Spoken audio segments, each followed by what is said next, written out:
Mark Twain said there are two kinds of speakers: the nervous and liars. My friends, a schism is coming. We don't know when, and we don't know what it will look like. And when it comes, where will we stand? The powers that be wish I would stop using the word schism. Evidently, schism is what's called a loaded word. That's a word that's biased toward a particular outcome.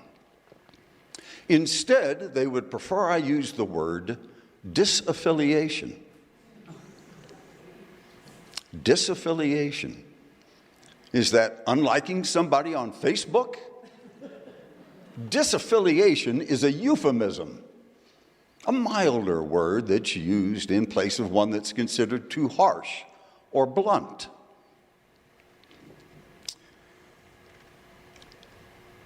Ethnic cleansing is a euphemism for genocide. She passed away is a euphemism for she died. I'm not fond of euphemisms, so I'm going to continue to use the word schism. When the schism comes, what I don't want us to do is panic. This won't be the first schism in the Methodist Church, and it probably won't be the worst. In 1844, there was a schism in the church over slavery. Those Methodists who thought that enslaving human beings and treating them like chattel was a good idea split from the remainder of the church that thought that slavery was unacceptable in any circumstance. That was the mother of all schisms, a portent of the great schism in America between the North and South that led to our Civil War. The schism over slavery was not healed until 1968, when the Southern Conference was abolished. That's right. It took 124 years to heal the schism over slavery. In 1942, there was a schism in the church over ordaining women. Those who thought that women should keep their place, and that place was not the pulpit, split from the remainder of the church who thought that ordaining women was a splendid idea. While I was researching schism, I came across one that wasn't a schism within the Methodist Church, but did involve Methodists. In 1968, the Evangelical United Brethren Church merged with the Methodist Church to form the United Methodist Church. There were those Evangelical United Brethren who didn't want to merge with the Methodists. The reasons varied, but mostly were about a big Methodist fish swallowing a little Evangelical United Brethren fish. I don't know. In 1968, I was a junior in college and newly married, and I wasn't thinking about schism.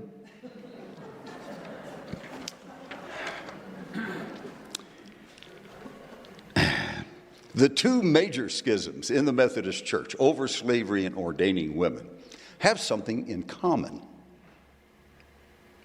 That segment of the schism that was intolerant as opposed to tolerant, unaccepting as opposed to accepting, wound up on the wrong side of history. Most Methodists today would agree that slavery is not a good thing. And most Methodists today would agree that ordaining women is a good thing. Which brings us to the latest schism, the schism over homosexuality. Specifically, the ordination of avowed homosexuals and same-sex marriage. Yes, and what does the Bible have to say about homosexuality? The short answer is nothing. Neither the word homosexual nor homosexuality is mentioned in the Bible anywhere, Old Testament or New. However, there are half a dozen or so passages that are commonly quoted during the debate over homosexuality and the church. I'm not going to talk about those 6 passages. I have a list I will happily share with you. And those in the congregation who participated in the Courageous Conversation series we had back in November have that same list. And they'll be happy to share that with you. While you're sharing Bible passages, consider this. The Bible, arguably the most important book in the history of Western civilization. The Bible, a source of comfort and wisdom to millions of people for hundreds of years. That Bible has been used for centuries to justify atrocities. Go back to the 11th century.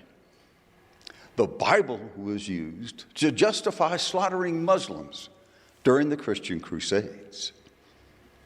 The ghosts of that action still haunt us today.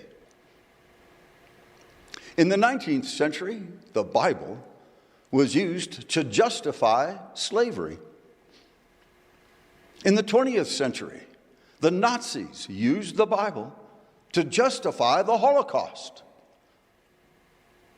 And the Bible was used to justify misogyny in the matter of ordaining women. If you're going to use the Bible to justify your prejudices, please consider prejudicing your justifications. Back to the schism over homosexuality. When the schism comes, we're going to have to make a choice of where we will stand. As I see it, we have 4 choices. The first choice is to leave. If you cannot abide homosexuality and you do not agree with the direction you believe the church is taking towards homosexuality, you can leave. Several members of our congregation have already made that decision, and that is their privilege. The second choice is to crawl into bed, pull the covers up over your head, and curl into the fetal position and hope it all goes away. My friends, it is not going away. The third choice is what a duck hunting friend of mine calls the wing-shot mallard act. That's where you run around in circles, flapping your arms and squawking, "Oh, woe is me, woe is us." While that might be emotionally satisfying, it's not very helpful. The fourth choice, and the choice I believe we should make, is to embrace the change. Change? We don't want change. Change is disruptive. We want things to stay the way they were.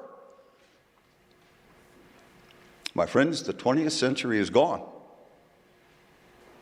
It's not coming back. And right about here, I can imagine someone saying, "I knew it. That Marvin is some kind of squishy liberal. He wants us to embrace the change. He wants us to embrace those people." Part of that you have correct. On the other part, you are mistaken. I am now, and have been my entire voting life, a registered Republican. I served for 11 years on active duty in the United States Army, one of the most conservative organizations in America. I have conservative principles. I believe that government should stay out of my pocket and out of my business.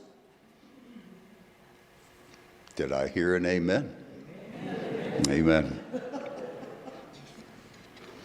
The difference between me and many of my fellow conservatives is that I believe the government should stay out of all of my business. No government, federal, state, local, or church, has the right to tell me who I can associate with.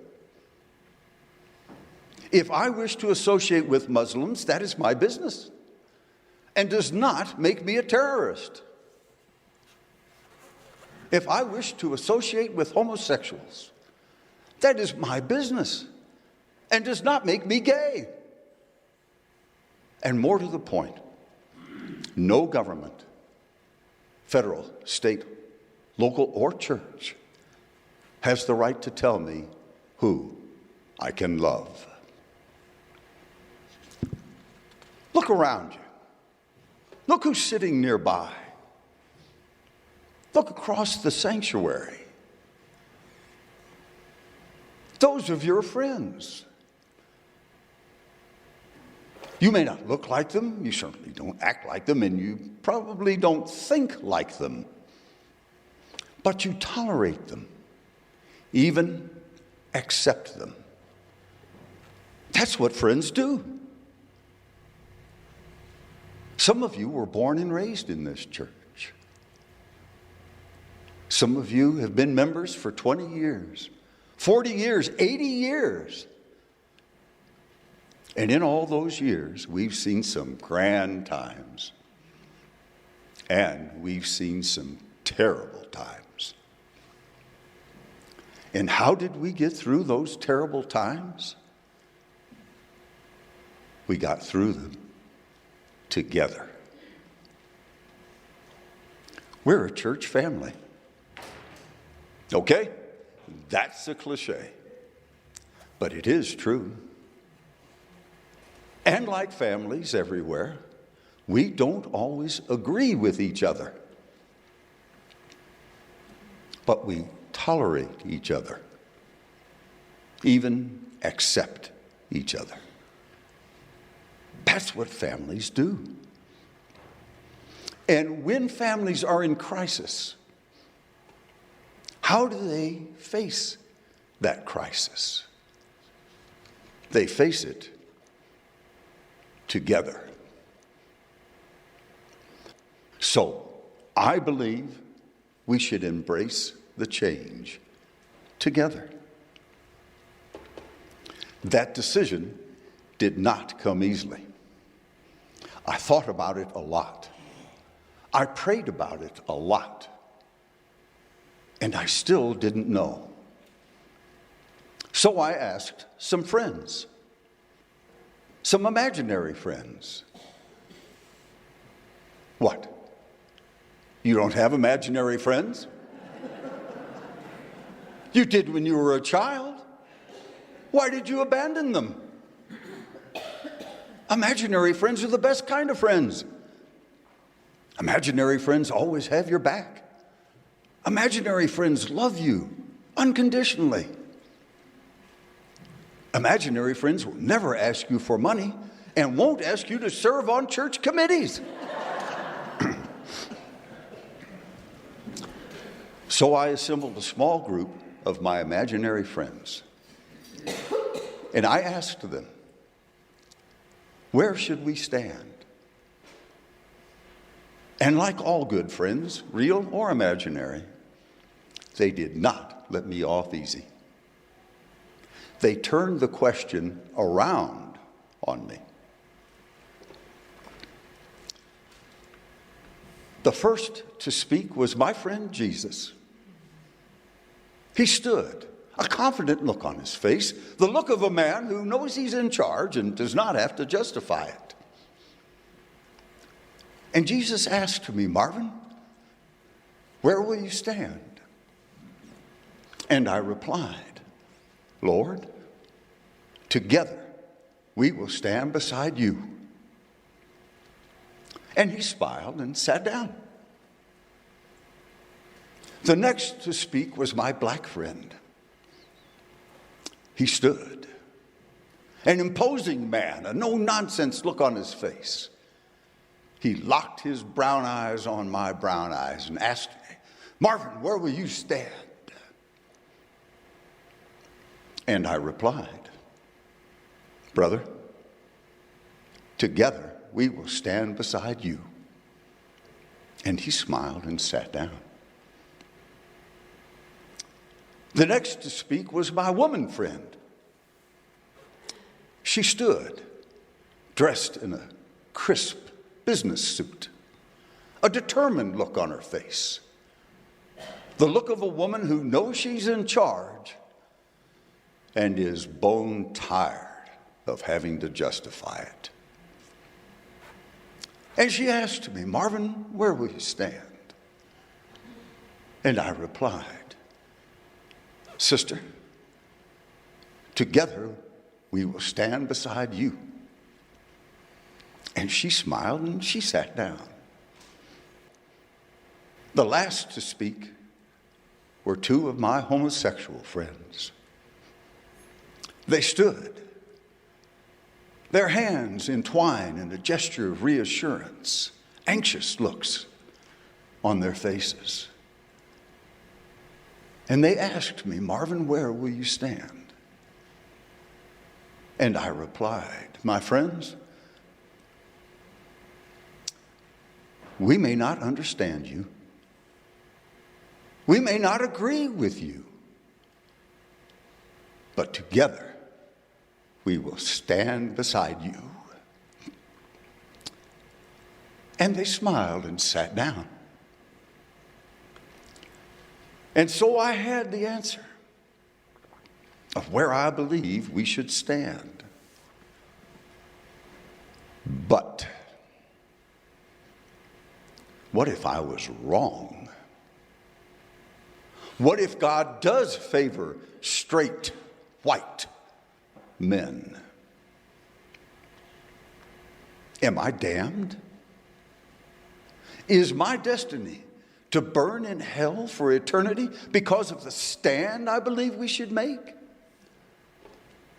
I didn't know. So I asked myself. I looked in a mirror and I asked my reflection, are we damned to burn in hell? And my reflection started laughing out loud. Hell? Marvin, we were going there anyway. And I said, see you there. And so, my friends, a schism is coming. We don't know when, and we don't know what it will look like. And when the schism comes, where will we stand?